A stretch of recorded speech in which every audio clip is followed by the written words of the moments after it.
And we're back. You're listening to the Red Book Show on Wexford New People's Movement Radio. Remember, you can message us. Just go to WNPMR.com, the brand spanking new website of Wexford New People's Movement Radio. There's a chat feature there, very easy to use. There's also a schedule and a listen again feature. So just get on there and you can contact us. And there's reason to contact us now, because myself and Steve and Tony are now joined in studio by Liam Regan. Liam Regan is a poet and writer originally from County Laois, whose work has been published in various anthologies.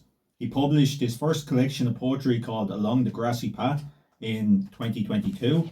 His new collection is called Ghosts, Wildflowers and Quiet Fields. So Liam, welcome along, and thanks very much for travelling down to join us in the Bunker studio. And thanks very much, Wally, for having me here. It's a pleasure to be sitting between two legends here. And I have to say at the outset, I don't think I'll be looking at Star Trek in the same manner anymore.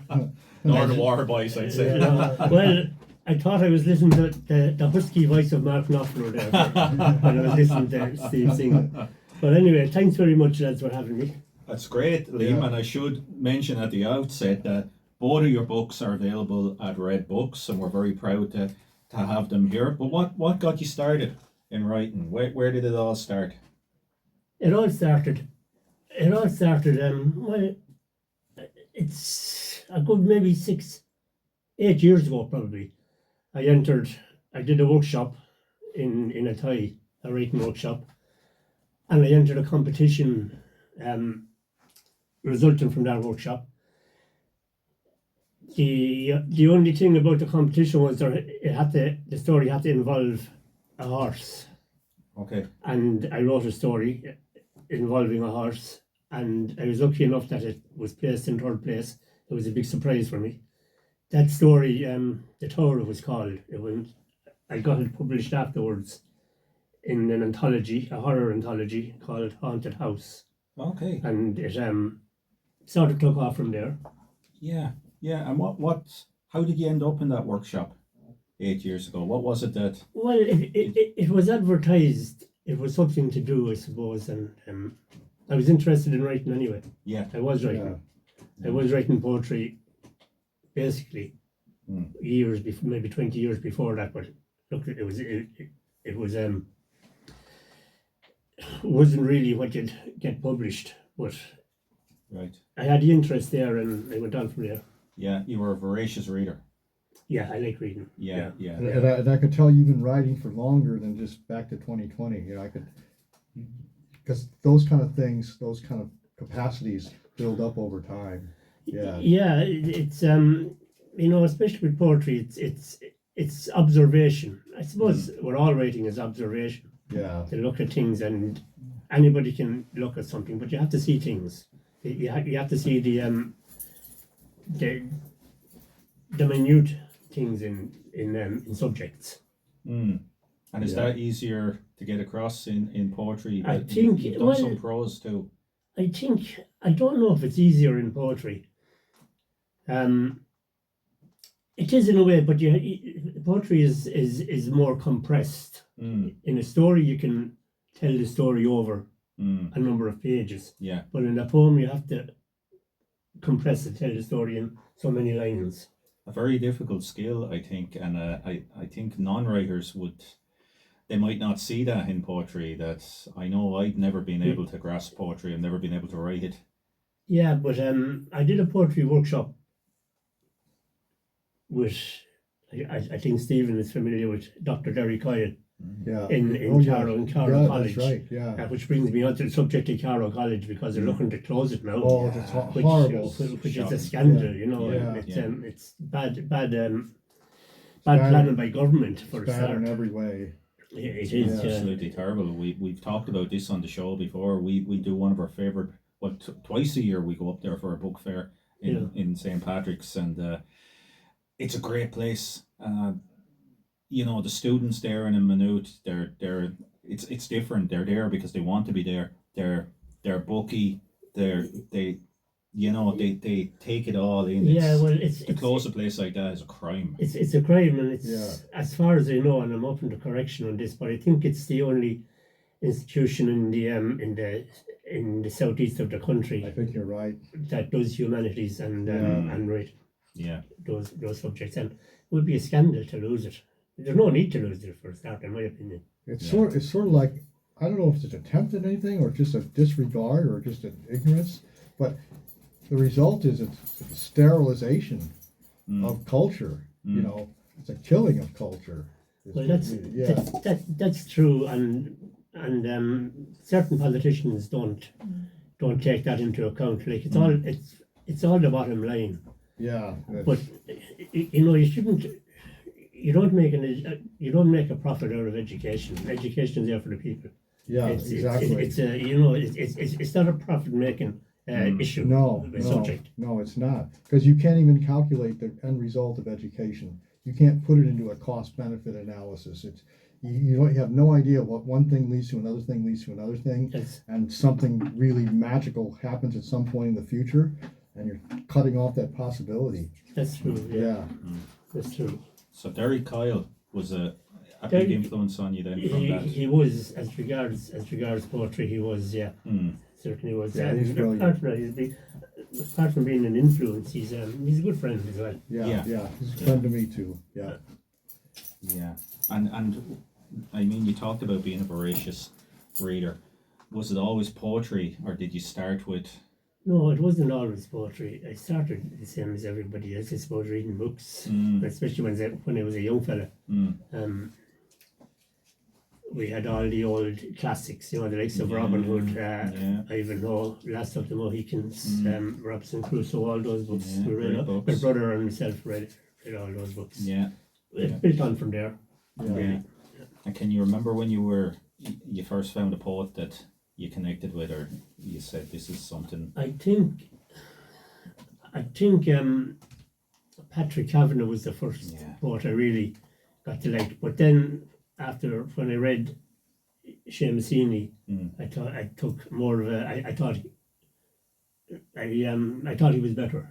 Okay. Not that Kavanagh was bad. But I preferred Seamus Heaney. You know. Yeah.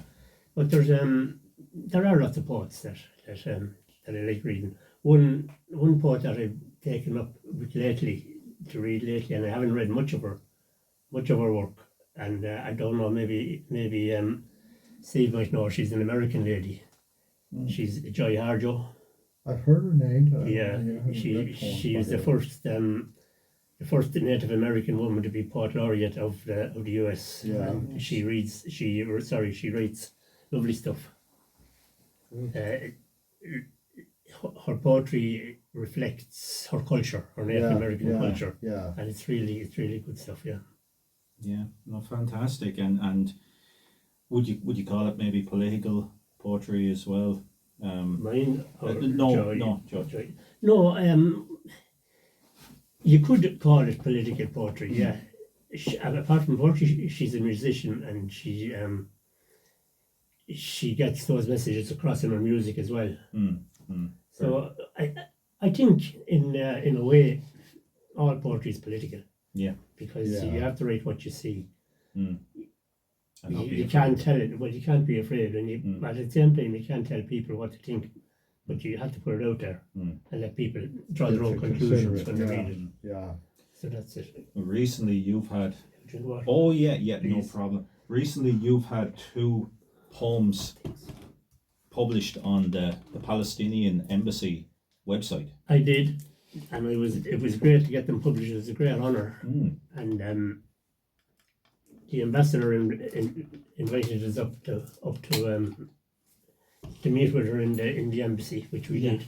Yeah. And we had a lovely talk with her, and she asked permission to put the poems up on the embassy webpage, and naturally I said she could. Yeah, Because fantastic. That's a great honour. it was a great honour, because I feel very deeply about what happened in Palestine with the genocide, which it is. It's hard to describe it, and it's hard to talk about it. Yeah. The fact that it's happening in real time. The in fact that front it's of happening us. in real time, Yeah. and we're all Yeah. looking at it. Yeah. But what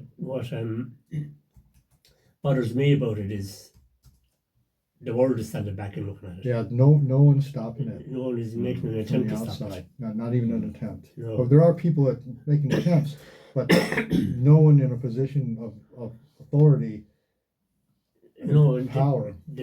no, there's no governments really No making government, attempts. yeah. Like the EU could do a lot more Yeah, exactly. in that regard, Mm. but they're not. I'd hate to say they're being influenced, but I think they are being influenced by certain elements. Yeah. Yeah. Do you think? I mean, if we were to go back 10 years ago, did you think the world would be like this? Because I suppose we lived through a period where we thought things were going to keep getting better, and now we've deteriorated into this absolute chaos. Well, 10 years ago or 15 or 20 years ago, it was hard to see. It was hard to see us being in the position we're in at the minute. Mm. But I think chaos as well comes from progress, I suppose, if you can call it progress. Mm. But nobody can really see the future or see what's going to happen. Hopefully, progress is good, and we need progress. Mm. But it can't be at the expense of humanity either. Yeah, Yeah. yeah. You know? Yeah. And it is, I mean, the rate of technology. And we're now living, I suppose, with social media, we're living in an attention economy like nothing that's ever been seen before. And as a poet, how do you capture people? How do you hold their attention long enough with words? You just have to write what you have to write, Yeah. and hope people will connect with it. Mm. Yeah. That's all you can do. You can't force people to like your stuff. Do you fear AI? I fear AI to an extent. Yeah. If it starts taking over the arts, especially, and people's livelihoods, I fear it in that context. Mm. But I suppose, like other technology, it's inevitable. We just have to manage it right. I suppose in old Ireland, you're familiar with the old myths, and with Irish history. The poet, the bard, was so important, revered and feared at the same time. You know, if they were turned up anywhere, they would be given alms straight away, because well, people wanted them around, but they were also afraid not to offer them hospitality. Do you think you could see an Ireland rising like that again? Maybe that we've seen so much of this that we'll want authenticity, we'll want the poet and the artist out front again to lead us out of this time. Well, I think that's up to the generations that are coming along. Yeah. Mm. It's up to the young people. All we can do is try and point the young people in the right direction. Mm. One of the wonderful things about Ireland that I see is that question you just asked, Wally, can be formulated and thought maybe the answer is yes. You know, that's a wonderful thing about Ireland is the influence of spoken word and poetry and culture at large. Because I think, going back to remembering my time in Missouri, I don't even think people would even imagine formulating a question like that. They wouldn't look to poets, for example, to inspire anything or to save anything or to cause people to move forward. Yes, there's some great poets in America, but it's just too much noise. You know, it's just too much of a din of, I don't know what to call it, just noise and crap. You know. Yeah. Whereas here, there's much more what you said about the bard. You know, the reverence. You know, for poetry. I don't really don't. Most revolutions start with the written word anyway. Yeah. I think regimes fear the written word more than they fear weapons, because you can kill a person with a weapon. Yeah. But you can't kill an idea, really. And the poet, absolutely, yeah. And the poet has always been at the front of our revolutions, haven't they? In 1916, our leaders were mainly poets and dreamers. And we had 3 or 4 writers in the GPO, and there's 7 signatories on the proclamation for 3 or 4 writers. You know. I don't know if you're familiar with this aspect of our history, Steve, but in Wexford here, where we were part of the 1916 Rising, and then Enniscorthy, in fact, Enniscorthy claims to be the last place to surrender because where Ferns will also claim that because of a car crash that happened at two of their lads. It took a little bit longer to get back to Enniscorthy, but we had a newspaper called The Echo, which was banned after the 1916 Rising because so many of its journalists and writers were part of the Rising. Yeah. And it maintained, it was banned for a year afterwards. But not banned permanently then. No, it came back and it survived up until about 10 years ago when I suppose progress and technology finally sent it to the wall. But I guess that is proof of the point that our writers and artists, going all the way back to Gaelic Ireland, old Gaelic Ireland, have been at this, our myths when we were in primary school were more about the poet than the warrior. Yeah. That's good. Now, talking about the importance of the poet in Ireland, we have a major musical festival every year here called Electric Picnic, and you've read poetry up there, which I don't think you'd see in America. So, do you want to tell us about your actions at Electric Picnic? Well, my actions at Electric Picnic were on 2 occasions in 2 years. I was asked to if I'd read a couple of poems. It's not all music. It's a music and arts festival, really. Yeah. And the reason I was asked, or the people who asked me, they were connected with Kildare County Council, with the arts section in Kildare County Council, and they had an arts section there, and they asked me if I'd read a couple of poems at it, which I did. It was great. It was an experience. Yeah. Really. So how large was your audience when you were reading? Well, it wasn't anything like the Wolf Thorns or Kneecap. Anyway, I can assure you. That. But it was a nice size audience. Yeah. That sounds wonderful. Yeah. Sorry. Is that in a tent called Minefields then? No, they had their own. The county council had their own area and tent there, and various art projects there. Great. And that was where the readings were held. I haven't made it up there yet, but I think Steve is playing in one of the tents this year. Yeah, So I'll be singing some Marshall Tucker band. Yeah. Itty Bitty Nerf band. Yeah. Great. Good stuff. You might see there. We go every year to it. You also performed at another festival in Athy, which involved a flow on the water. Do you want to tell us about that? I will indeed. You'll have to excuse me for a minute. No. I'm not used to problem. this much talking. It's like the World Cup. We have to have water breaks.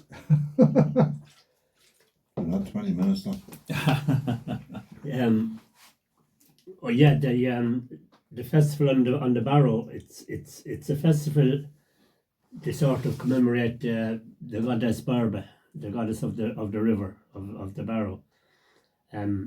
It's an arts festival more so than anything else. Yeah.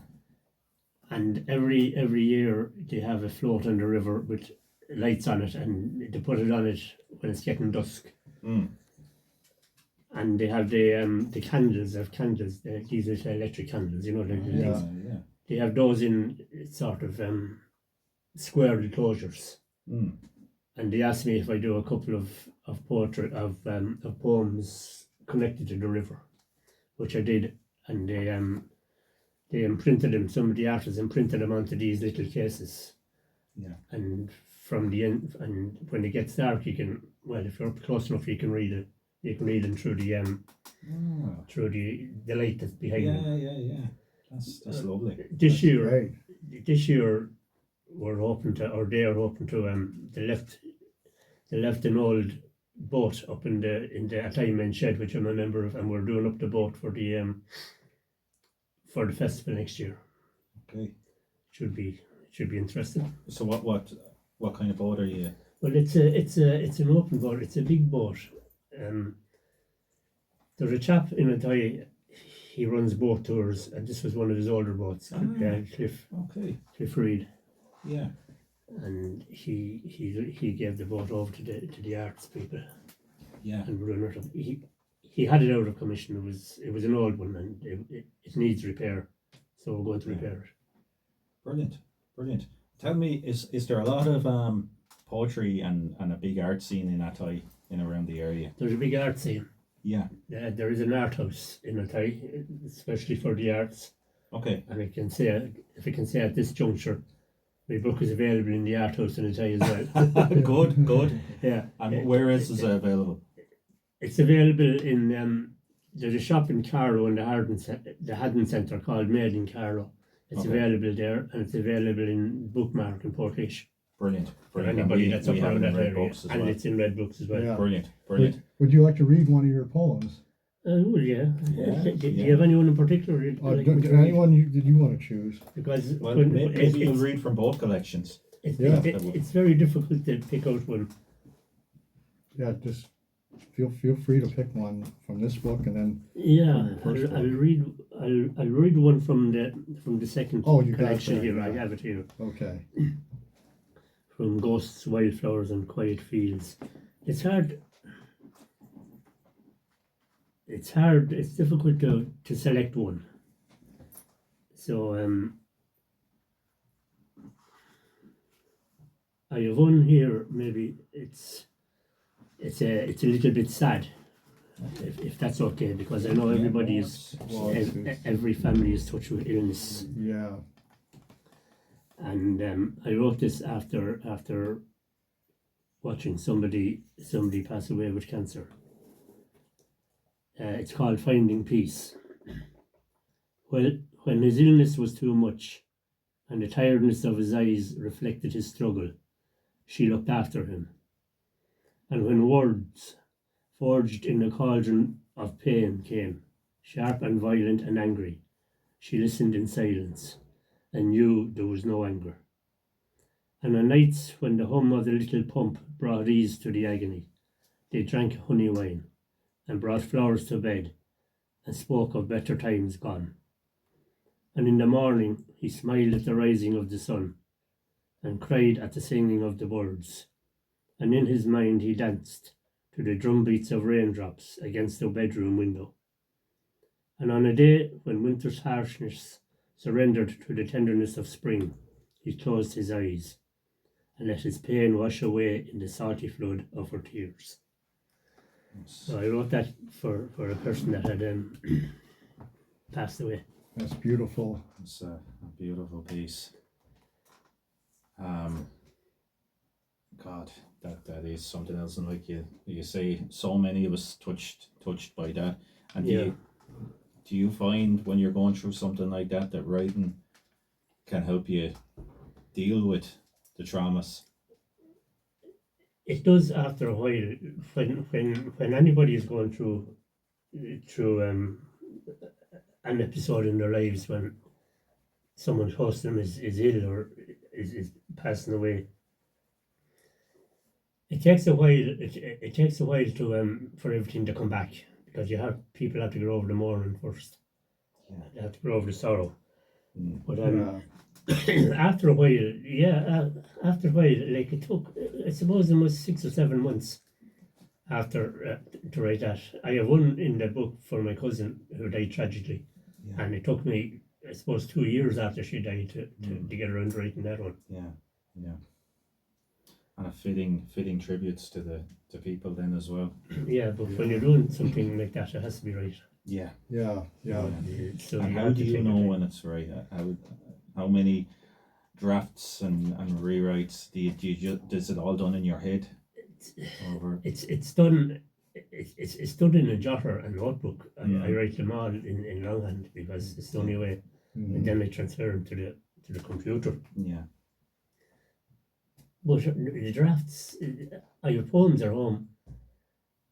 That's in the 8th and 9th draft, and I know they'll never be finished because I just can't get the finishing on them. Yeah. And then there's some that you write in 3 or 4 drafts, and they'll be grand. Yeah. Yeah. It depends on the poem and what you're writing about. Yeah. And do you find how do you compose them? Is it done through walking or through talking with other people, or Again, it depends on depends on the poem, you know. Mhm. They're done through, like I said before, observation, seeing things. and sometimes something will come to you and sometimes it won't. But Yeah. that's basically it. You know, it's not a rush job. Yeah. It's done over time. Oh, it's fascinating. Steve, Yeah. I know your poetry is different. It's haikus. Would I- you agree with that, or the ones that are Sometimes- left in the drawer? Sometimes it's just an inspiration. Sometimes it comes out just like bam, it's out there, you know. Sometimes it takes a little bit of work. I find that I don't try to write too many in a short period of time, because there's something about it just sort of degrades all your effort, just leads to not much. But you know, if you, like when I was away on my trip to North America, and I decided to try to write 100 haikus, and some days I could write one, some days I could write two, but there was hardly any days when I wrote three. Yeah. You know, and just let things set for a while, and then I have another inspiration of walking down the street and see something, and like one of my poems or haikus was just written seeing a political ad in Canada, you know, from a conservative political ad, and I just realized what the principle, that was a wrong principle, right? What the wrong thinking was, and I just wrote a haiku about that pretty quickly. Do you are you a member of writers groups? Yeah, we have a writers group in Stradbally. We've, I suppose, 8 or 10 members. It's a nice little group. Yeah. We're planning on doing an anthology this year Great. and getting stories and a few poems together probably, That's and great. seeing how that works out. Yeah. Do you find that helps you? Oh, yeah. Workshop poems or? Yeah, it helps in a big way because Yeah. it's when you have people around you that are writing as well, you bounce off each other. Yeah, You yeah. get you get You get inspiration. You know, synergy. Yeah. it's a big difference sitting at home and looking at a wall or looking at a computer screen or trying to think. Because sometimes when you think too hard, you get nothing. Yeah. You know, it has to come. We've some great young poets and songwriters as well in this town. It's one of our great strengths. Recently, in the last 2 weeks, Aoife Byrne, who's only 17 years old, brought out a collection, fantastic debut collection. We also have another young guy I was talking to today who's planning on bringing out a collection again. He's only just done his Leaving Cert, and Abby, a friend of the shop here with the Persons Unknown. Of course, Persons Unknown have a show on Wexford New People's Movement Radio too. They're doing a punk poetry event in Red Books Underground at the end of August as part of our electric picnic called Eclectic Picnic. And we'll have to give you an invite to come down to that as well, but it might clash with the real electric picnic. But what advice would you have to young poets like that? I mean, they're living through what for us is an extraordinary period, but what would you say to those young people? I'd hate to give somebody advice. All I can say is just keep writing. Put your thoughts down and work from there. That's really all I can say, because everybody is different. Poetry is different from one person to another. We all write different types of poetry, but the thing is to write it, and you'll know yourself when it's ready. Yeah. And you know when it's not ready. Yeah. You know, and don't be afraid. Don't be afraid to write what's in your what you think. Get your thoughts down. Right. It's not up to a writer, a poet or a writer, whatever, to write. It's not up to the person to the writer or the poet to dictate to other people. Just to write your own stuff and let people figure it out themselves. If they like it, they like it, and if they don't like it, they don't like it. It makes no difference either ways. It's your own work. Yeah. That's sage advice. Sorry, and why I like that is going completely against those writers magazines that tell you to concentrate on writing what was popular 6 months ago and mix that with this, and it just always seemed very fake to me. I don't know. It's something. Everybody, I think, when they start to write, have their own ideas of what they want to write and their own ways of doing it. Yeah. You know, I think probably one of the best books I've ever read as regards writing was Stephen King's On Writing. I don't know if anybody. Yeah, fantastic. I think so, and I got great advice from that, and to apply it, especially this when I'm writing stories, because I do write stories as well as poetry. Yeah. And you know, just write, and then well, you'll have to edit anyway, and you'll have to you'll have to go back over it, and no matter how many edits it takes, that's what it takes to do. Just do it and get it right. What I think of myself when I was a young writer, you know, like 18, 19 years old, I just wrote, like you said, and I didn't really see it at the time, how good or how bad I was. I just wrote. And now looking back on my whole life, I can see it was a process of development, you know.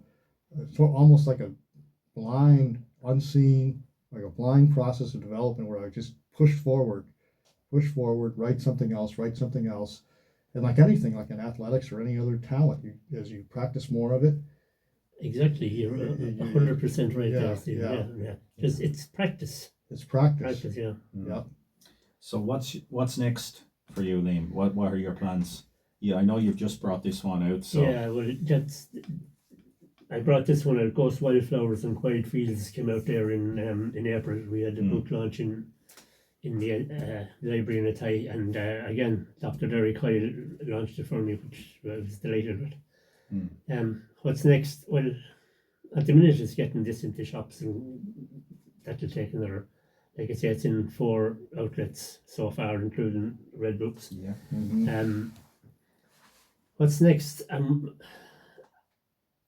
working on, I have maybe 7 or 8, 9 short stories written, and I'm thinking of putting those together. I'm editing them at the minute and going back over them. Yeah. I'm thinking of putting them together and getting a collection from them. At the minute, there's nothing definite in my mind. Something will come. Great. Well, thanks for joining us, Liam. Oh, and we're wonderful not to have finishing up yet. We've a few other things to discuss, and I hope you'll join us on that discussion. But maybe you'll read one more poem first before we go. Certainly will. I will read from the original book. Great. Now, this is a hard one to pick out because I forget completely what's in this.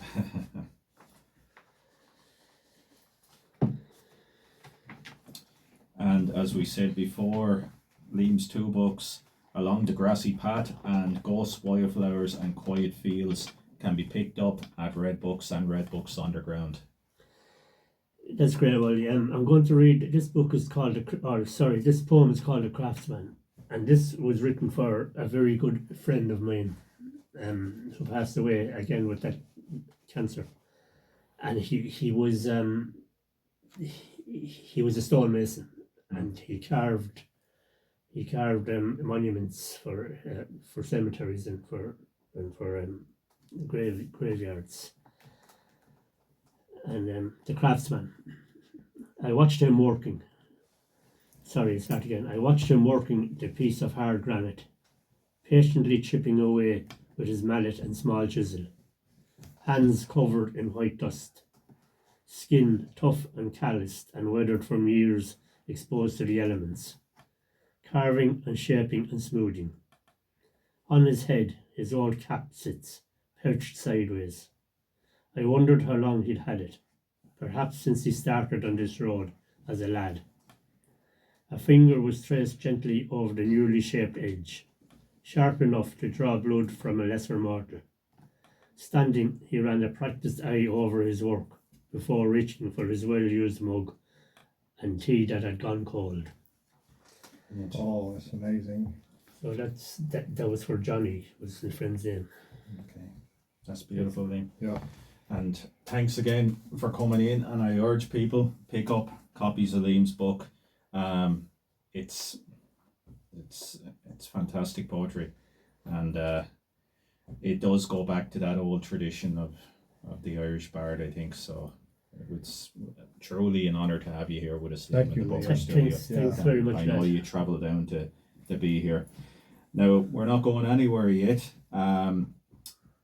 Last week, Steve, if you remember, we talked about the Main Street. Yeah, I remember that.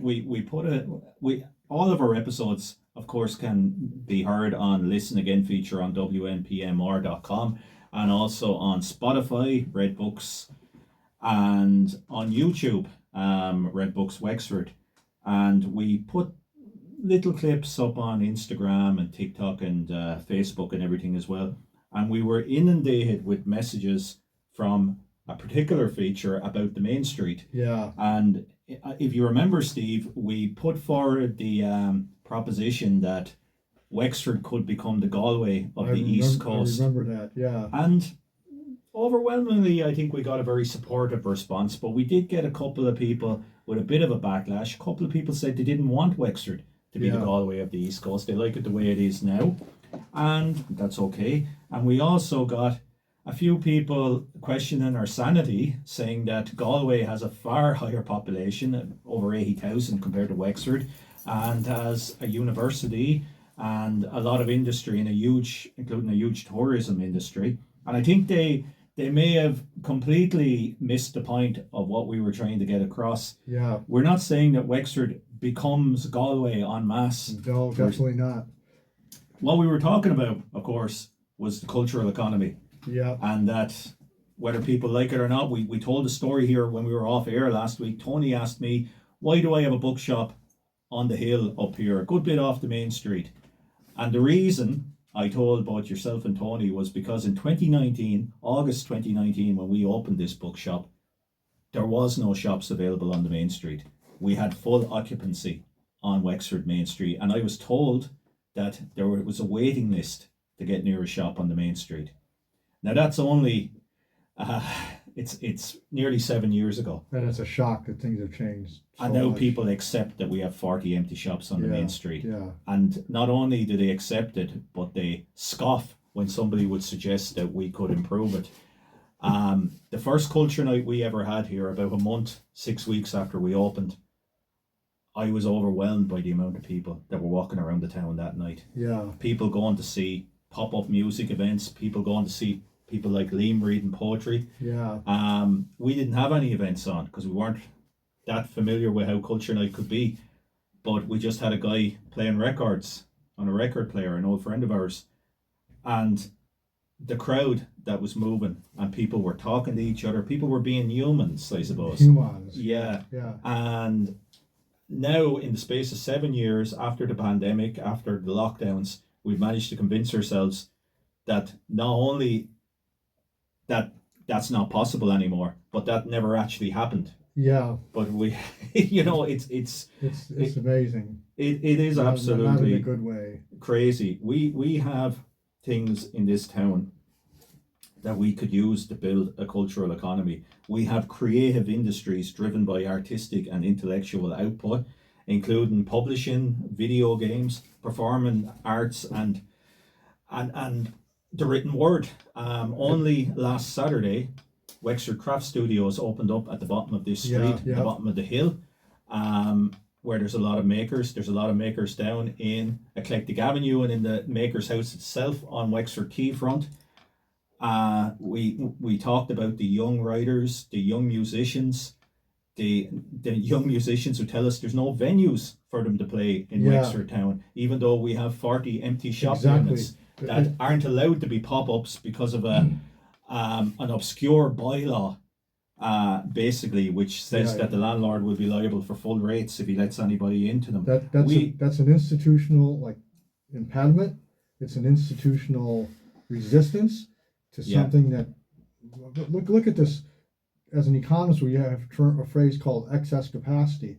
There's excess capacity because there's so many shops that are empty, but that's the problem. But it's also an opportunity. Yeah, it's also an opportunity, and you got to clear off the impediments or the obstacles or what's in the way of the opportunity. That's a simple principle, I'd say.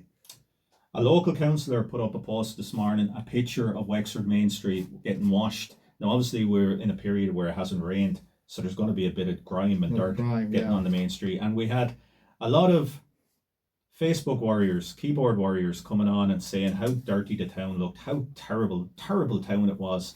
You know, we are talking ourselves down. We have arguably the finest main street in the country. Yeah. It's architecturally beautiful. It's still full of quirky shops, even though we have so many empty units Yeah. now. We have boutiques that people will travel to. We have fine restaurants, brilliant pubs. And for people to sit at home on Facebook in between, eating Doritos and watching Netflix while they let the town die Well, is it's an absolute insult. We it's- could have this place full with cultural tourism. I come back to those principles from rural sociology talked about last week. Complacency. We don't need to change anything. We like things the way they are, even though it's not the way things are anymore because it's degraded. Mm. And the deep despair, like in between those. And I know it may be a mild phrase. There's that slight level of dissatisfaction, and maybe Yeah. more than slight. But that means you want to come in there and you acknowledge a problem exists, and you figure out how can we solve that problem in a way that actually works. Yeah. Not a grand plan, but just get in there and this shop's empty. We could put something there. We could put something there. And I'm not familiar with the exact way to describe this law you're talking about. That's impediment about use of the space with the rates and so Yeah, on. it's just one of many things. But that that's could be- something could be that switched could be around. fixed Yeah, in an afternoon, maybe. absolutely. Yeah, Absolutely. yeah. But we need the will as well to do that, and we can't. It would be wrong to just blame politicians or blame the local authorities when people are willing to talk the town down. Yeah. We should be talking it up. We should be you're doing an more outs- things. You're an outsider in this town. You've travelled down tonight, which we're very grateful for. Do you see this as an attractive place to come to visit? I do. We've been here on and off over the last couple of years. We're down, I suppose, maybe 3, 4, maybe 5 times every year. We mostly stay in the Faith guest houses. It's a beautiful place, It is. and it's so close to the main street. You just walk down the hill there, down by the 98 and 1798. Is that the name of the pub? Yeah. Yeah, walk down there, and it's The Pike Bar. Yeah. yeah. It's it really is a beautiful main street. I love walking down the main street. You know? It's just Yeah, me too. windy. It's just beautiful. Yeah, all the way down to the Bullring and Yeah. that market down at the end of the Bullring there. I think it's Fantastic. Friday and Saturdays is open. That's isn't it? right. Bullring Market. Yeah. Yeah, Great. yeah. Great place. Some A great great place. vendors down there. A lovely place to go into. Yeah. Yeah. Yeah. Yeah, And we. Actually, yeah, it's really beautiful.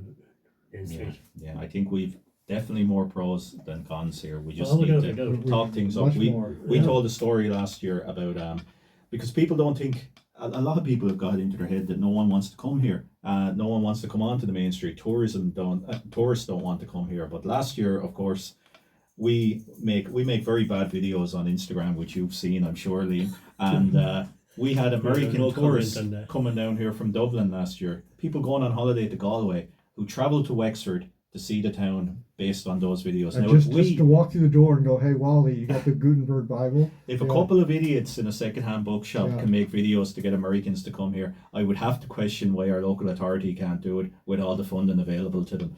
I really would. Yeah. And I think maybe we'll leave it there before Tony gives us the axe.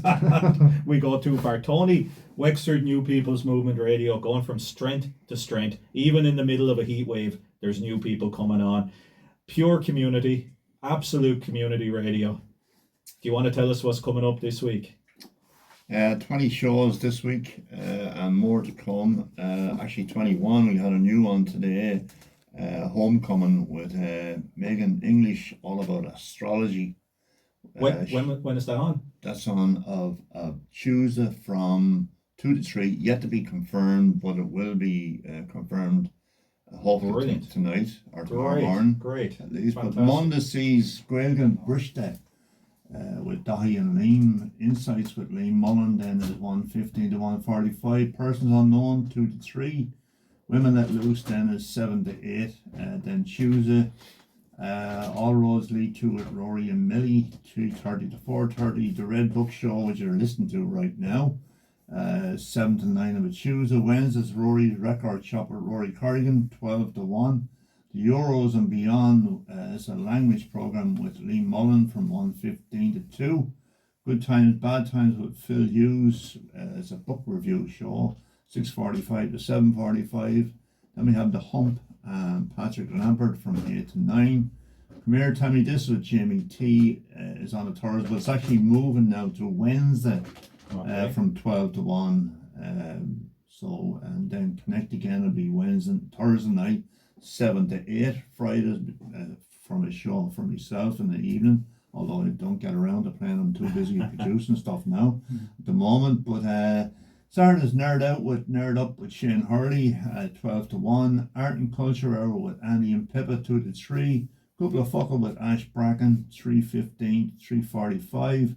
All Roads Lead 2 with Rory and Zach from 4 to 5. That's a repeat of Tuesday's show.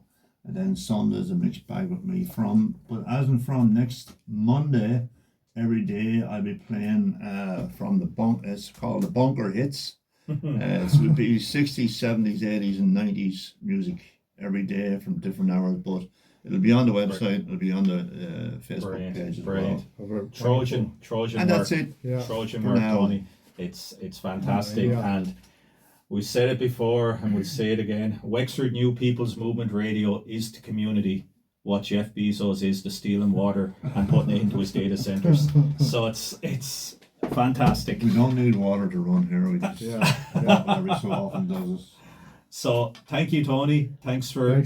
thanks again, Steve, and thank you, Liam, Thank for you, travelling Liam. all the Thank way you down to all. be with us tonight. It's a Remember, pleasure, Tony. Liam's books are available, and he might even be around the shop tomorrow if you drop in. I will. So thank you all. We'll be back next Tuesday night at 7 p.m. and we'll still be continuing Steve's birthday week. Good night. All right, good night all. Good night, everybody.